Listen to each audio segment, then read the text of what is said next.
Everything you know about your own family only goes back a few generations. Go back far enough, and there's no name for you, no story, no photo, no grave with your family's name on it. Just nothing. As if you were never born at all. And that's what almost happened to the entire human race. For more than 250,000 years, humans lived, loved, fought, raised children, and died. Yet almost none of them left behind anything that could tell us what they thought, feared, believed, or dreamed about. Then, around 40,000 years ago, something changed. In the darkness of a cave, someone made a mark. And that tiny act may have been the beginning of something that would eventually lead to you. But here's the strange part. That first mark may not have been just art. It may have been the first glimpse of something deeply human, the need to leave a trace of ourselves behind. But why did that need appear in the first place? So, let's slow down for a second. Almost every person who has ever lived on this planet has left something behind. A bone, a tool, a footprint pressed into ancient mud that somehow survived thousands of years. That's how we know they were real. That's how we know they existed at all. But here's the problem. Knowing someone existed is not the same as knowing who they were. A bone can prove a person was alive. It can't tell you if they were scared, or happy, or worried about someone they loved. It can't tell you what they dreamed about at night, what made them laugh, or what they were afraid of when the fire went out and the darkness closed in around them. A bone is proof of a body. It's not proof of a person. And here's the part that's hard to accept. For hundreds of thousands of years, humans lived on this planet, loved, lost people, raised children, fought, dreamed, and died. Yet almost none of what they left behind gives us a direct glimpse into their inner world. We find bones, tools, fragments, but almost nothing that lets us see the person who once stood behind them. Think about how long that actually is. Empires have risen and disappeared in less than 1,000 years. Languages have been born and died. Entire civilizations have vanished. And for an astonishingly long stretch of human history, the inner lives of those people remain almost completely invisible to us. It's like trying to reconstruct an entire life from a set of footprints. And that should feel unsettling, because the same thing could happen to you. Take away your photos, your messages, your videos, your name written down anywhere. In a few hundred years, without those things, would anyone even know you were here? For most of human history, there was no easy way to answer that question. Then, something begins to change. Across caves and rock shelters in places like Europe, Indonesia, and Africa, humans begin leaving behind images. Animals, people, human-animal figures, scenes that seem to depict events, and sometimes images of things that may never have existed outside the human imagination. This wasn't simply a record of what was sitting in front of them. A thought had become an image, and an image could survive the person who created it. We don't know exactly what those first artists were thinking. Maybe they were telling stories. Maybe they were remembering something. Maybe the images were part of rituals or beliefs. Maybe they were communicating with other people. Or maybe they simply wanted to make something that had never existed before. We may never know, but that's exactly what makes the mystery so fascinating. Because somewhere inside the human mind, something had become capable of turning an invisible thought into a mark on a wall. And that may be one of the most important transitions in our entire story. So what changed? What happened deep inside the human mind that made this possible? Was there really a switch? Or had a collection of abilities, imagination, language, memory, social learning, finally become powerful enough to transform thoughts into symbols? Because whatever combination of abilities made this possible, it didn't disappear. It's still running inside you right now. Every time you imagine something that isn't there, every time you remember something that happened years ago, every time you tell someone a story, every time you look at a simple mark and understand that it means something. Let's actually go and look at what they made. First up, a cave in southern France called Chauvet. The paintings inside are about 36,000 years old. And here's the thing, they are not crude scribbles. They are remarkably sophisticated. The animals have shading, giving them a sense of volume instead of making them look flat. Some seem to be captured in motion. In a few paintings, overlapping legs create an effect that looks surprisingly like movement, almost as if the artist was trying to show an animal in motion using nothing but charcoal, pigment, and stone. Tens of thousands of years before cameras, animation, or film, someone was already experimenting with the illusion of movement. And here's the part that gets people every time they hear it. These caves weren't simply places people visited once and abandoned. Evidence suggests humans returned to Chauvet repeatedly over long periods of time. They relit fires. They moved through the same spaces. They added new marks alongside older ones.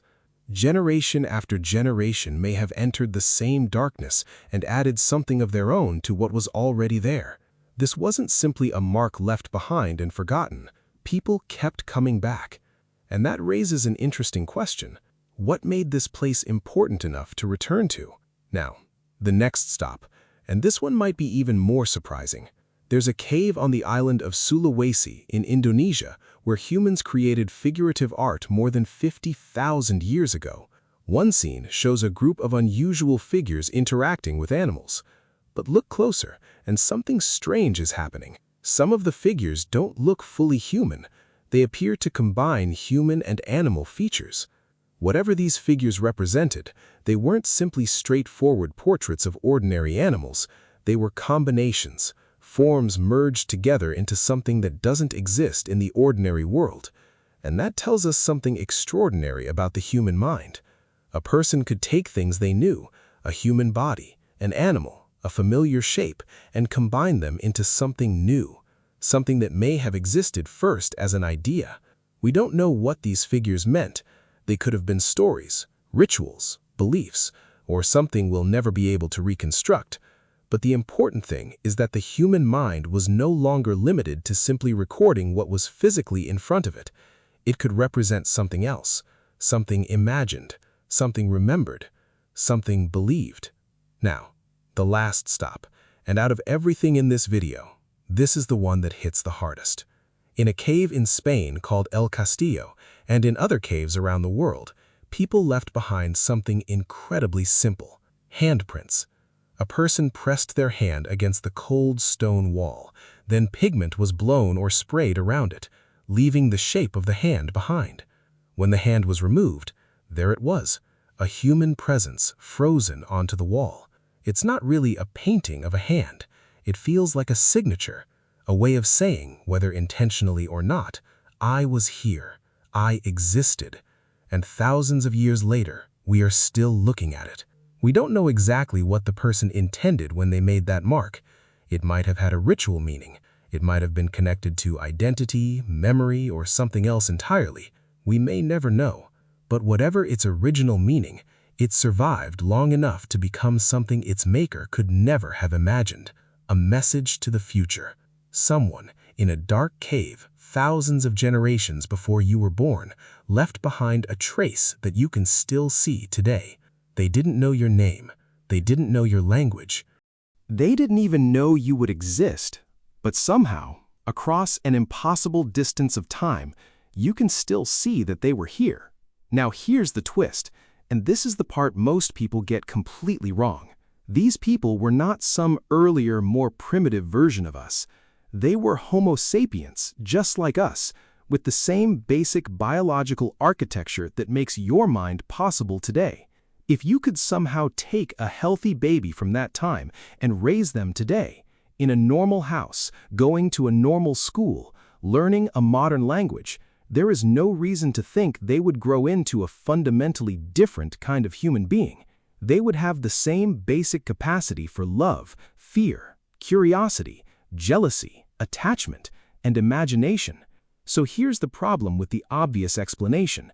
It's tempting to think, oh, they finally learned how to draw. But that can't fully explain what we're seeing. The physical ability to make marks was not suddenly invented 40,000 years ago. The hands were capable, the eyes were capable, the brain was capable. So if the basic ability was already there, what changed? The real question isn't simply how did they learn to paint? The more interesting question is, why did symbolic expression become so important? Here's one possibility. At some point, humans became increasingly capable of using symbols to represent things that weren't physically present. A person who wasn't standing there, an animal that wasn't in the cave, a story about something that had happened before, an imagined creature that had never existed at all. And instead of keeping those ideas inside the mind, they turned them into something other people could see. Stop and really think about how big that is, because that changes what a human action can do. You can make something today that carries meaning into tomorrow. You can create something for people who aren't standing beside you. You can preserve an idea after the person who created it is gone. And maybe that's where something like legacy begins to become visible in the archaeological record. The idea that your actions don't have to end completely when you do. That some small part of you, an idea, a mark, a story, might continue without you. If you want it in one sentence, here it is. They may have been learning how to be remembered. And here's where this stops being ancient history and starts being about you. Because that impulse never disappeared. Think about a tattoo. Why do people get a name, a date, or a symbol permanently marked onto their own skin? Sometimes it's about identity, sometimes memory, sometimes love. But one thing is obvious. The mark is designed to last. Think about a gravestone, a name carved into stone, meant to survive wind and rain and generations long after anyone who actually knew that person is gone. Why put a name into something permanent? Because some part of us refuses to disappear quietly. Think about your phone right now. Every photo you save, every video you post, every message you send that might still be there years from now. Some of those things are driven by the same ancient impulse to preserve something of ourselves beyond the present moment. A cave wall, a gravestone, a screen, different materials, same basic idea repeated across thousands of years. I was here. I felt something. Don't let it disappear. Nothing about the impulse has necessarily changed. Only the tools have changed. You are not that different from the person who pressed their hand against that cold stone wall in the dark. You have the same basic human desire to remember, to communicate, and sometimes to leave something behind. They were doing with stone what you're doing with screens. So why did this happen when it did? Why not earlier? Why not later? Here's the honest answer. Nobody knows for sure. But there are a few strong possibilities, and each one is worth hearing. The first possibility is language. Some scientists have suggested that changes in language and cognition may have made it easier for humans to combine ideas in increasingly complex ways. They weren't just able to think about food or danger. They could combine ideas, build more complicated thoughts, tell longer stories, and imagine things that weren't physically in front of them. And once the mind could do that internally, it makes sense that some of those ideas could eventually spill out onto a wall. The second possibility is social connection. As human social networks became larger and more complex, people had to maintain relationships with others they didn't personally know. Shared stories, symbols, rituals, and beliefs may have helped hold groups together. Art may have served as a kind of social glue, a way of saying, we share something, we belong to the same world, without needing to explain it in words. The third possibility is survival. This was the Ice Age, a period of major environmental change and uncertainty. One possibility is that harsh conditions rewarded planning, cooperation, and the ability to communicate information across time. Art may be one of the traces that survived from that increasingly complex way of thinking. The drawing itself may not have been the main point. What mattered may have been the cognitive abilities behind it: imagination, planning, memory, communication, and the ability to think beyond the immediate moment. Nobody knows which of these explanations is the real answer, and honestly, there may not be one single answer. Language could have strengthened social cooperation. Social cooperation could have encouraged more complex communication, and changing environments could have rewarded the ability to plan, imagine, and share information. Each one may have pushed the others forward. But here's something else worth knowing. For a long time, people imagined that this transformation happened in one place all at once, almost like a single great leap in Europe, with one population suddenly becoming more creative and then spreading that behavior outward. Then researchers found something that complicated the story. In Indonesia, humans were creating figurative art more than 50,000 years ago. That means the story cannot simply be reduced to one European breakthrough. Something similar was happening thousands of kilometers away in a completely different environment. And that makes the mystery even bigger. It wasn't necessarily one lucky group of people who suddenly figured everything out. It may have been a collection of abilities that humans in different places were gradually developing, combining, and expressing in different ways. And here's a way to really feel how enormous this moment actually was. Take the entire 300,000-year history of Homo sapiens and squeeze it down into a single 24-hour day. The earliest known figurative art would appear at roughly 8 p.m.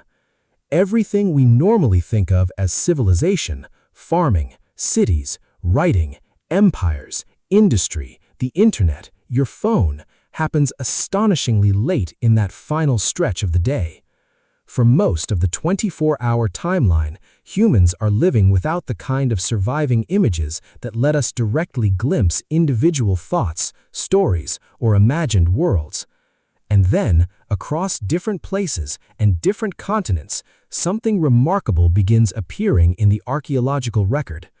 Humans are creating images that can carry something from one mind to another, something that can survive the person who made it, something that can remain after the voice is gone.